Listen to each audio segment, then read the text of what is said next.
My name is Tughrul Arslan. I'm at the School of Engineering. That's the title of my talk. The work that I'm going to talk to you about is within the framework of the Advanced Care Research Center. Just to give you an idea, Advanced Care Research Center is a project funded by Legal & General in the order of 20 million in the University of Edinburgh. And it funds a multidisciplinary group of researchers that involve engineers like me, informaticians, as well as medics and social scientists. Our key purpose here is to prolong first of all, to enhance the independence of people in later life and prolong the amount of time they spend in their houses or in their home, because that's where they feel most comfortable. I was surprised when I joined this project by the average lifespan of people in care homes. It's about a year and a half. So something must be happening. And most people in later life prefer to stay at their home. And that's one of our tasks in this project, through use of all sorts of data, such as GP data, but also data from existing sensors, but conditioned for care, and also some new data, new sensors that we have also developed. And all of that also working with people in social science, nursing, doctors, in order to tailor this specifically for this purpose, the care. There are a number of work packages involved, like developing new models of care, looking at the role of data, as well as the work package I'm in, which is called the New Technologies of Care. But we also have an academy. I also teach in the academy. We have an interdisciplinary cohort, social scientists, medics, informaticians, engineers, that they work in a cohort, and we teach them the same topic. This is an example of the work package I co-lead. So it involves selecting a group of sensors, and these are sensors and parameters that we have chosen through talk with our partners in the NHS, care homes, including like falls unit in the NHS. What are the parameters that we need to look at? What are the most likely parameters that may lead into a fall, and so on and so forth. So we've chosen physiological parameters, and such as looking at the falls and looking at temperature, looking at hydration and movement, gait. We monitor this data, integrate this with GP data, as I mentioned, other sources of data, and we use this to detect alarms that we can alert carers or medics with, or family, depending on privacy settings. Also, in the future, for prediction, and also scaling this from one person to other people as well. So there's the complex AI and data processing that is involved, and fusion. We also work with the university's IoT and data services in order to integrate this with infrastructure, such as IoT infrastructure. And one of the things that we look at is care, again, people at remote settings. So there's a LoRaWAN hub that we integrate these two, working with the university's infrastructure. So it's a very wide project. So I've already mentioned this, the kind of things that we look at: hydration, gait, activities that may lead into a fall, breathing, monitoring sleep, and falls. Key things is to detect alarms and also do prediction as the data we gather increases. And key thing is working also with other disciplines in order to tailor this system, with bearing in mind privacy and also maintaining independence and not letting these things obstruct the people who are living in their homes. So safety is very important.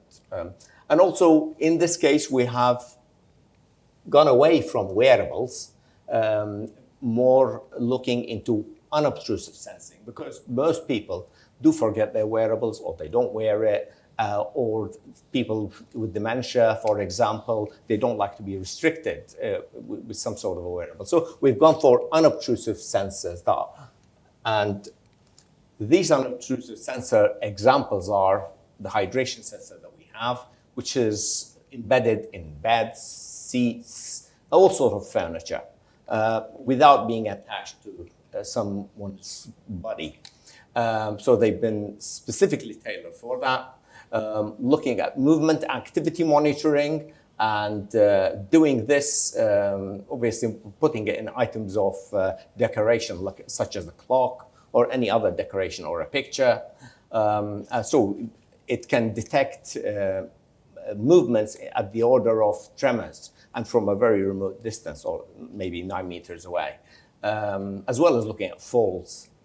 Also monitoring sleep, sensors that could be mounted on walls, like the one you see, one of the researchers, and monitoring their breathing, sleep apnea, and also movement during sleep, very important. So this is the example of the movement sensor that we have. For example, you can see it's a sensor mounted on the wall, and it covers, a 3x7 by 3x7 and a height of 2.5 room, typical room. And you can detect things like somebody sitting on a bed and then standing up or moving away towards the center, or hand movements and breathing, and no movement at all. This is the sleeping sensor. Again, you can put it in the bed, away from the person, or you can put it in a living room. Some people, stroke patients, for example, or people, if you're caring for stroke patients, they don't like to be sleeping on the bed, and they sometimes sleep on a chair. So, but this is an example for monitoring that. So this is the smart hydration monitoring system that we have developed. It's a patented technology, and we've developed multiple prototypes of it. We have also demoed the technology to Her Royal Highness, the Princess Royal. She also talked about this technology in her talk as well, so we were glad about that. We also have an example, this royal cushion in the exhibition. You can touch it if you want. As I mentioned, we've also demoed this technology for care homes, such as the Braid Health, and they were very much impressed by it, and they wanted to know, for example, if you have 20 people, for example, you're caring for, then how do you know who's hydrated, who's not hydrated?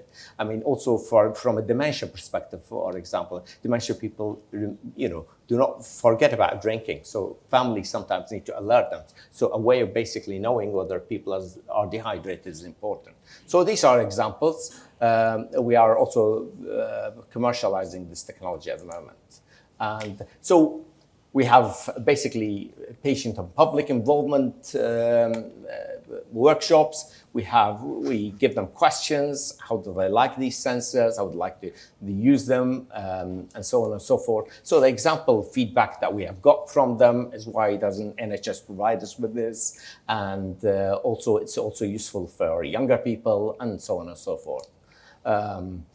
Our aim is obviously to design a room full of unobtrusive sensors, and we're moving towards that. This is the setting that we have in the university, and we have volunteers for it, including people over 65, people 30 to 40, and we do trials with them. And so we're continuously doing trials with the volunteers. We have occupational therapists who advise us how to set these furniture, for example, beds, if the bed is too high, or so on and so forth.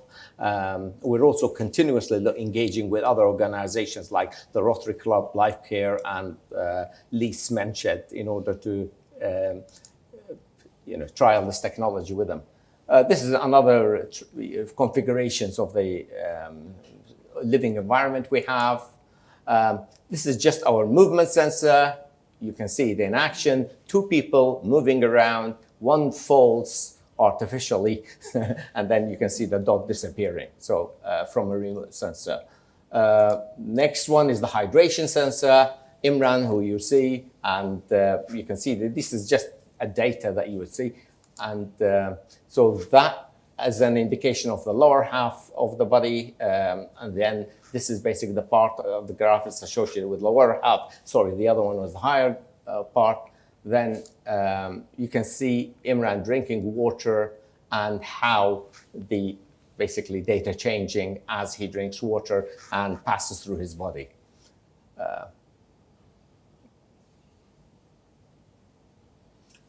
And I think that concludes my talk. Thank you very much for your attention.